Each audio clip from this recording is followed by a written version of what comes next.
Kenapa kita harus bangga berbahasa Indonesia?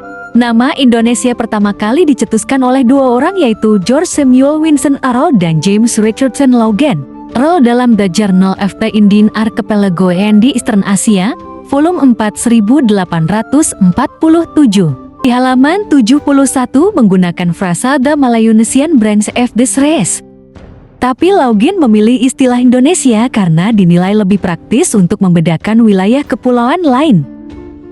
Dasar bahasa Indonesia adalah bahasa Melayu Riau. Lambat laun bahasa ini banyak mengalami perubahan, karena penggunaannya disesuaikan bahasa kerja yang digunakan di lingkungan administrasi kolonial, dan proses pembakuan bahasa dilakukan sejak abad ke-20.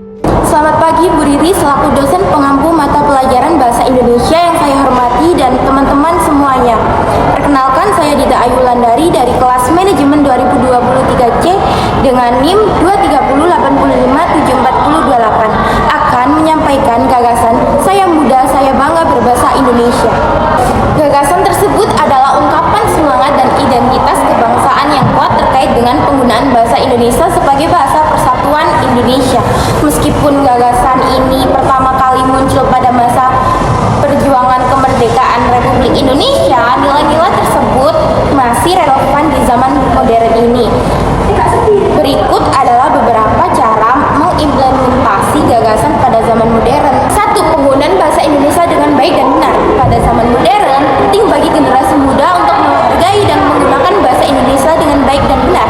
Ini termasuk tata bahasa yang benar, kosakata yang baik, dan komunikasi yang efektif dalam bahasa Indonesia, baik dalam percakapan sehari-hari maupun dalam komunikasi tertulis.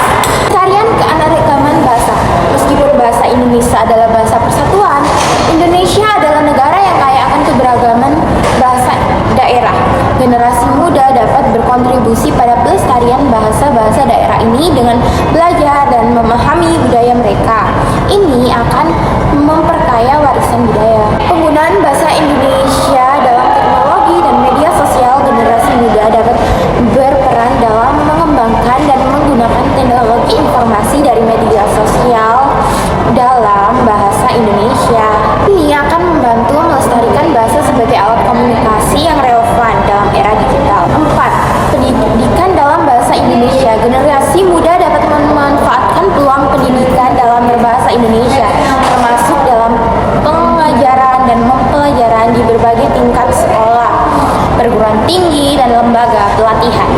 Ini akan memastikan bahwa bahasa Indonesia terus menjadi bahasa ilmu pengetahuan dan pendidikan. Menjadi duta bahasa Indonesia, generasi muda dapat menjadi duta bahasa Indonesia dengan mempromosikan bahasa ini di tingkat internasional, melibatkan